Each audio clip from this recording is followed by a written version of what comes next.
इस दुनिया में ऐसी बहुत सारी चीजें घटती हैं जिनका कोई भी एक्सप्लेनेशन नहीं होता।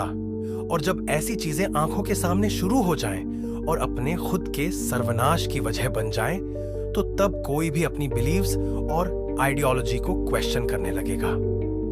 ऐसी ही एक कहानी है डॉक्टर रोशन की। डॉक्टर रोशन एक गवर्नमेंट द्वारा अपॉइंटेड डॉक्टर थे और उनकी ड्यूटी उत्तर प्रदेश के एक छोटे से गांव गंगापुर में लगी थी। गंगापुर में पिछले कुछ दिनों से कई लोग एक बीमारी की वजह से पागल हो रहे थे। कुछ लोग तो कमजोरी की वजह से मर भी गए थे। डॉक्टर रोशन को इसी बीमारी के इलाज के लिए गंगापुर भेजा गया था। उस गांव में कदम रखते ही डॉक्टर रोशन ने सीधा उस बीमारी से जूझ रहे एक पेशेंट का चेकअप किया। रोशन ने देखा कि पेशेंट की बॉडी पर अजीब से निशान थे, जैसे किसी ने उसे जोरों से नोचा हो, और उसका शरीर नीला पड़ा हुआ था।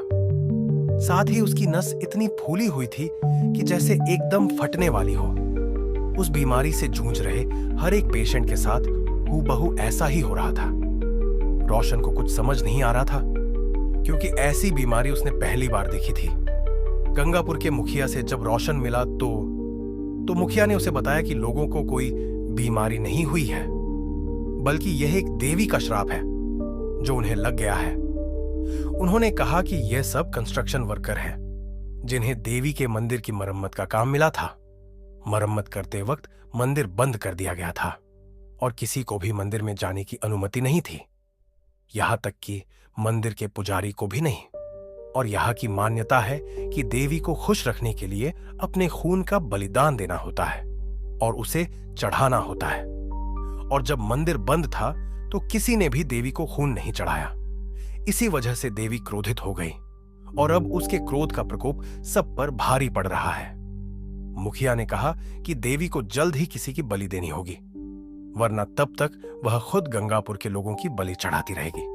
मुखिया ने रोशन को फौरन गांव छोड़ने की सलाह दी, पर रोशन एक बहुत ही एजुकेटेड और प्रोग्रेसिव आदमी था। इन सब में बिल्कुल यकीन नहीं करता था। उसे लगा था कि ये सब सदियों से चलती आ रही झूठी बातें हों। लेकिन जब रोशन को गंगापुर के इतिहास के बारे में और चीजें पता लगी तो उसके रोंगटे खड़े हो गए। एक रोज वह गंगापुर के मंदिर के पास से गुजर रहा था कि तभी उसे एक अजीब सी बूढ़ी औरत दिखी, जो एक पेड़ के नीचे बैठी रोशन को घूरे जा रही थी। रोशन जैसे ही उसके पास से गुजरा, वो उसके ठीक सामने आ गई। उसके चेहरे पर उसके बाल बिखरे हुए थे। ऐसा लग रहा था जैसे वह कई महीनों से नहाई ना हो।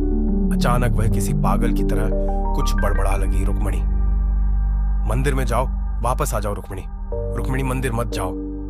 और यही बड़बड़ा हुए वह बूढ़ी औरत जमीन पर गिर गई और उसे दौरे पड़ने लगे। रोशन उस पागल बूढ़ी औरत की इस हरकत से घबरा उठा। वहां एक और आदमी भी घूम रहा था, जिसने उस पागल औरत को वहां से भगा दिया। और फिर उस आदमी ने रोशन को रुक्मिणी के बारे में बताया। उसने कहा कि करीब 2 साल पहले उसी पागल औरत की 16 साल की बेटी घूमते घूमते उस देवी के मंदिर में चली गई, और जब से वह वापस आई तब से ऐसा लगने लगा कि किसी ने उसके ऊपर काला जादू कर दिया हो। वह अजीब तरीके से बात करने लगी, मिट्टी और मिट्टी में सने कीड़े मकोड़े खा जाती थी, और उस गांव के कुएं के पानी में कभी थूक तो कभी अपना हाथ चाकू से काट के उसका खून उस कुएं में गिरा देती। लोगों को लगने लगा कि जब वह मंदिर में गई होगी तो उसने ना चाहते हुए भी देवी को नाराज कर दिया होगा, जिसकी वजह से देवी ने क्रोध में आकर रुक्मिणी को एक श्राप दे दिया। देखते ही देखते रुक्मिणी की हालत और बिगड़ने लगी, और एक दिन रुक्मिणी गांव से गायब हो गई, और वह तब से लाप है। उसकी बूढ़ी मां उसके जाने का गम बर्दाश्त नहीं कर पाई और पागल हो गई। अब राह चलता कोई भी इंसान उसे दिख जाए तो वह उसे रुक्मिणी कहने लगती है और उसे दौरे पड़ने लगते हैं। रोशन का एक किस्सा सुनकर दिल बैठ गया, लेकिन फिर भी उसने उस आदमी से पूछा कि क्या वह सच में मानता है कि यह सब देवी के श्राप की वजह से हुआ है। उस आदमी ने कहा कि उसके मानने ना मानने से सच्चाई नहीं बदलेगी। उसने कहा कि पिछले कई सालों से गंगापुर में ना जाने कितने लोग गायब हुए हैं और ना जाने कितनों की मौतें हुई हैं। कई लोग रुक्मिणी की तरह पोजस भी हो चुके हैं। उस रात रोशन रुक्मिणी के बारे में ही सोचे जा रहा था और बड़ी मुश्किल से उसे नींद आई थी। लेकिन आधी रात में अचानक से पानी की टपटप की आवाज से रोशन की नींद खुल गई। उसने देखा कि ऊपर पंखे से कुछ नीचे टपक रहा है। जब रोशन ने ध्यान से देखा तो उसके होश उड़ गए। वह पानी नहीं, खून की बूंदें थी। रोशन ने देखा कि उसके पूरे कमरे में खून ही खून फैला हुआ था और उस खून में किसी के कदमों के निशान भी थे। उन निशानों को फॉलो करते हुए रोशन अपने घर के बाहर पहुंचा तो उसने देखा कि 1,617 साल की लड़की नीचे बैठकर पागलों की तरह मिट्टी और मिट्टी में सने कीड़े खा रही है। उसका शरीर बिल्कुल वैसा ही दिख रहा था जैसे वह उसी बीमारी से जूझ रही हो। नसें फटने को थी और चेहरे पर नीला रंग, अजीब से निशान। उस लड़की के आसपास भी खून भरा पड़ा था। वो लड़की एकदम से उठ खड़ी हुई और फिर बहुत ही अजीब तरीके से चलते हुए रोशन की तरफ आने लगी और फिर अचानक ही उसने रोशन का गला पकड़ लिया और उसे हवा में उठा लिया। इससे पहले कि रोशन कुछ कर पाता, उस लड़की की आंखें सफेद हो गई और उसे अजीब से दौरे पड़ने लगे। उसने रोशन का गला छोड़ दिया और रोशन नीचे गिर पड़ा। रोशन के गिरते ही वह लड़की भी बेहोश हो गई। जब रोशन ने उसे चेक किया तो उस लड़की की सांसें नहीं चल रही थी। रोशन उसे तुरंत हॉस्पिटल लेकर गया, लेकिन वहां जो उसे पता चला उससे उसके रोंगटे खड़े हो गए।